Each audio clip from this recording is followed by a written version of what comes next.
Mm. Good morning, everyone. Welcome sa a day in our life as a pretentious people. At dito na po ang aking lovely asawa. Nagluluto-luto siya. Sabi ko sa kanya, mag-Jollibee na lang tayo para itapon na lang natin. Pero hindi. Gusto niya mahirapan. Look at her. 'Di ba? Oh, ayan, 'di ba? Bangon na tayo, guys. Itutour ko kayo sa aming vineyard na aming nabili sa halagang $400 lamang. Maniwala kayo sa hindi. Pero huwag kayong maniwala. Come on, let's go. I'll show you around.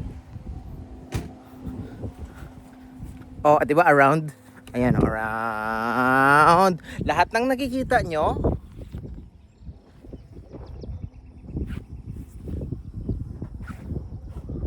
di sa amin yan. Sa kanila yan. Pero, ang ganda, di ba? Yan ang aming mga vineyards. Look at that. And that is our garden for the night.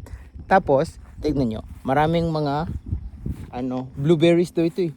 Or grapes. Pero sabi nila, ginagawa din nilang wine yan. So malamang grapes siguro. Pero sabi nila, may libre daw kaming grapes na wine tasting mamaya. So mamaya, pag magkalasingan na, pwede ka matulog dyan. Pwede ka matulog dyan. Pwede ka matulog dyan. Pwede ka matulog dito. Pero, yun na yun. O, diba? Ang ganda. Ang ganda ng simoy ng hangin. Ang bango. Amoy tayo ng kalabaw. Freshing. Oh. So, let's go guys. Samahan nyo kami sa aming early morning walk habang nagluluto yung asawa ko.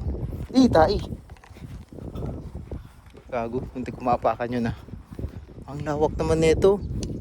Can you imagine? Paggabi walang tao, tahimik, nabubungol ka sa pagkakabingi-bingihan mo. It's nice, lovely weather today. Sa aming Canada Day, long weekend, day off. At magda-day on kami ngayong araw. Punta kami ng somewhere na trip ng asawa ko. Kasi wala naman akong choice. Mag-drive lang ako, 'di ba? Tapos, gutom na ako. Bye-bye na lang, mamaya na lang ulit. Bye-bye!